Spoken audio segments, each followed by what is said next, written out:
All right. Shalom. First and foremost, I want to give all praise, honor, and glory to Yahweh, Bahashim, Yahweh Shai, Bahashim, Rakakwadash. I want to give double honors to my apostles and elders with Millstone, who teach very well. While I learned this truth from, and salutation out there to the hopeful elect, who continue to push this word in our truth, faith, and sincerity. And also, shalom to all the men, women, and children who sincerely believe upon the words of Yahweh, Bahashim, Yahweh Shai.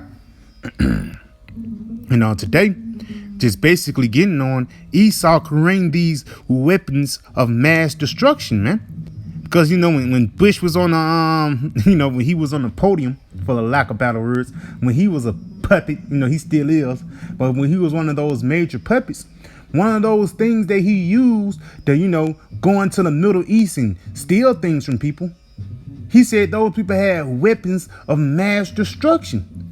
But who created those weapons of mass destruction, man?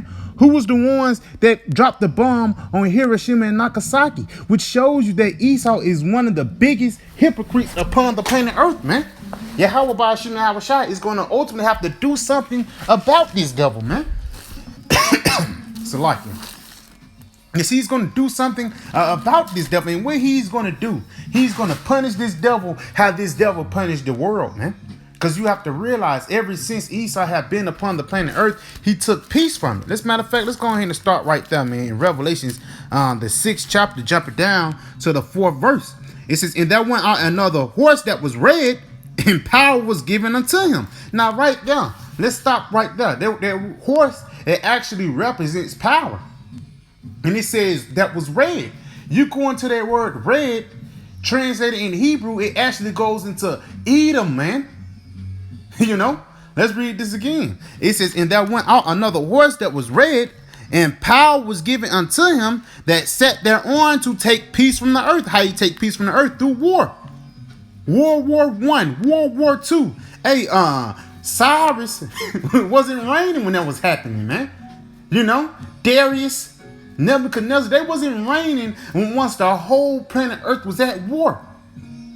Even once you go into the time of the Roman and the Greek Empire, the reasons why they had a big landmass, especially in the Roman Empire, the reason why they had a big landmass, because they conquered and destroyed all those nations that was around about them, man.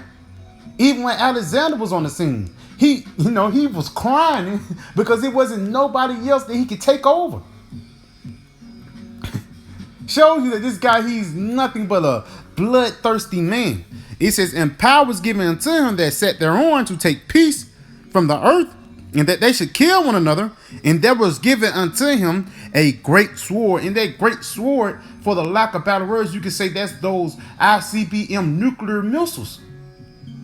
That's one of the things that the Lord have blessed Esau with. Going back to Genesis, the 27th chapter, he blessed him with the sword so he can have his head above water, man. So when something happening and your deceit don't work no more, hey, for the lack of better words, he's just going to send a drone strike. Ask the people in the Middle East, ask the people in Syria, man.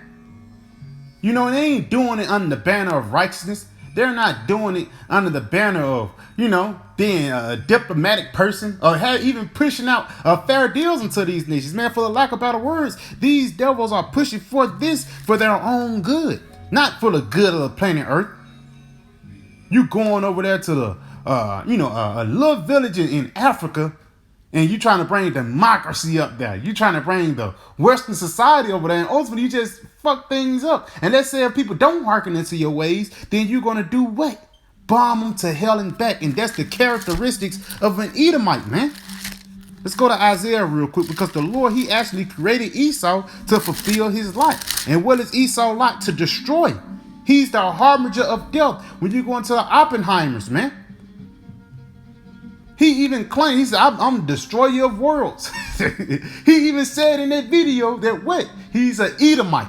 Let's go ahead and get this in Isaiah 54, jumping down to verse 16. I have created, what's it like it?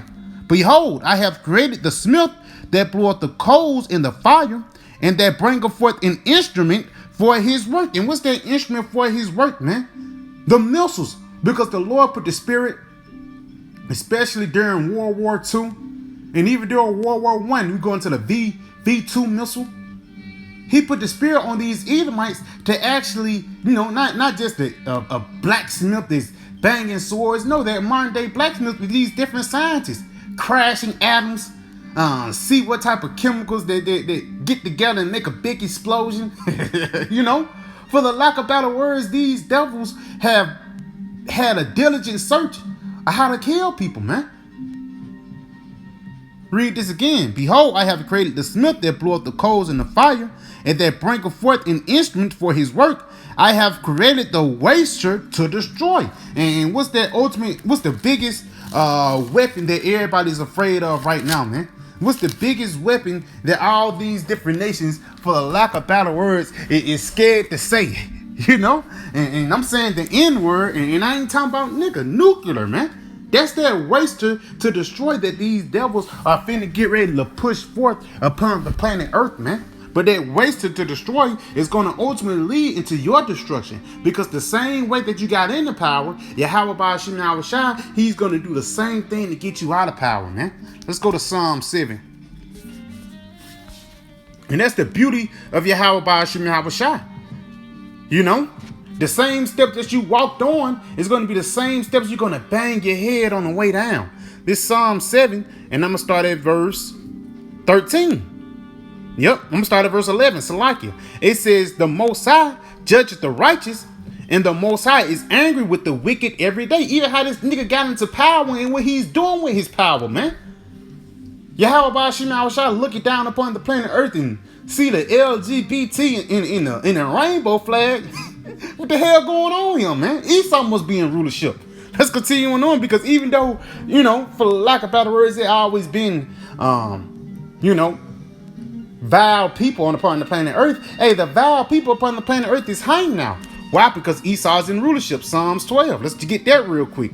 Psalms 12. This is why the Lord's going to have to destroy these people like he did the flood. Psalms 12 and verse 8. The wicked walk on every side when the vilest men are exalted. Esau Edom.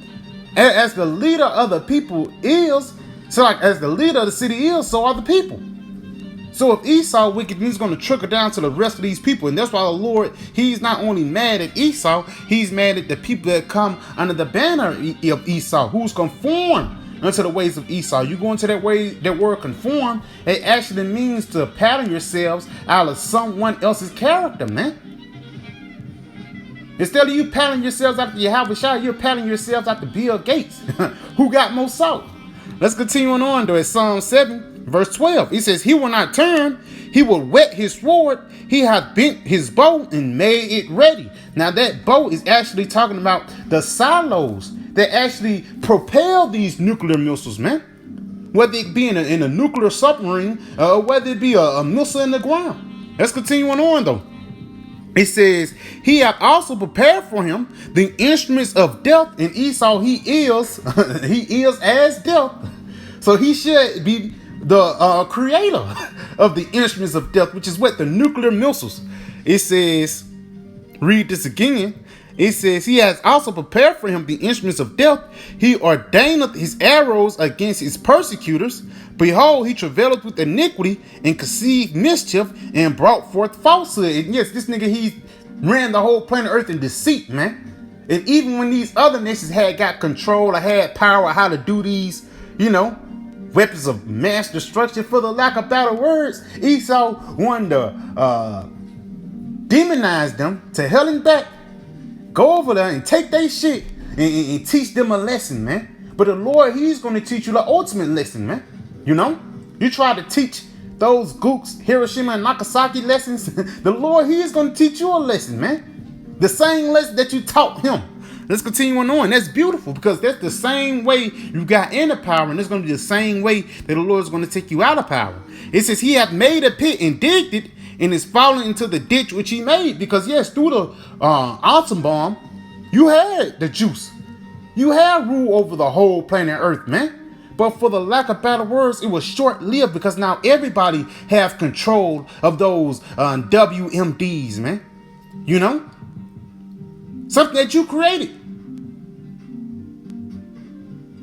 But it's going to be created to fall, to make the downfall of your kingdom so much sweeter. Let's continue on though. His mischief shall return upon his own head, and his violent dealing shall come down upon his own pate. So, hey, everything that you did and you pushed forth throughout the whole planet Earth, the Lord said he's going to give everything back unto you, man.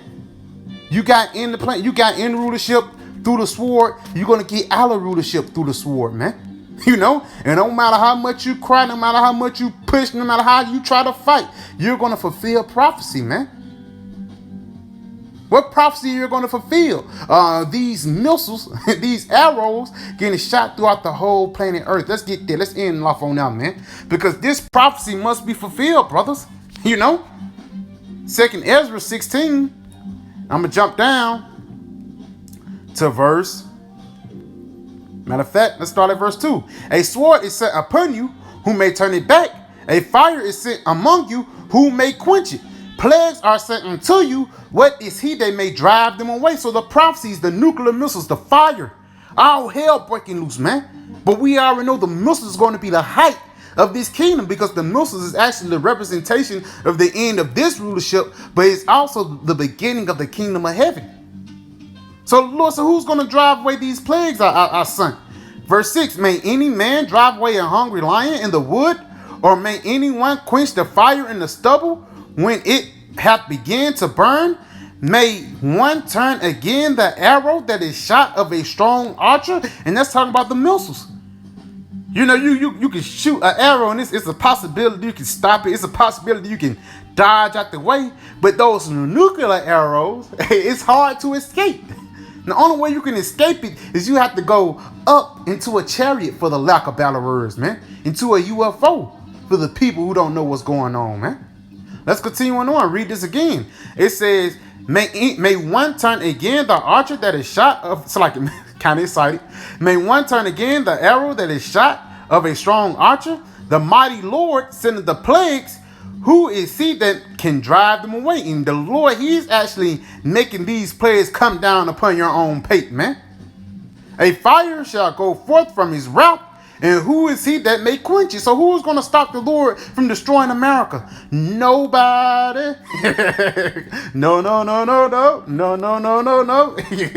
Nobody's going to stop Yahweh Shai for doing his will, man. And let's say if Esau try to stop, we're going to stop making missiles and everybody just, no, the Lord, he's going to put the spirit on you to ramp shit up, man, for the lack of battle words. Let's jump down to verse 13. For strong is the right hand that bendeth his bow. His arrows that he shooteth are sharp and shall not miss when they begin to be shot into the ends of the world. And what's the ends of the world? This Western society.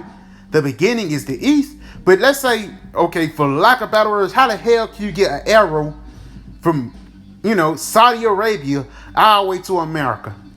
It have to be fire involved.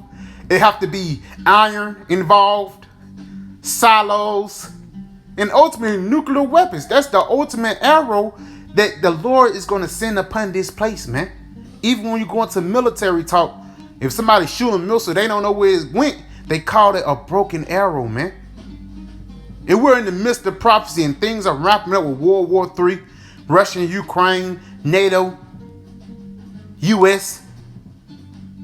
A lot of things is happening upon the planet Earth, but through the spirit and power of Yahweh Ba'ashim Shai, it's just fulfilling prophecy. So yeah, I pray this video was edifying. I want to say, Call Halayim La Yahweh Ba'ashim Shai, Ba'ashim Kakodash, Shalom, DTA, and the Baba.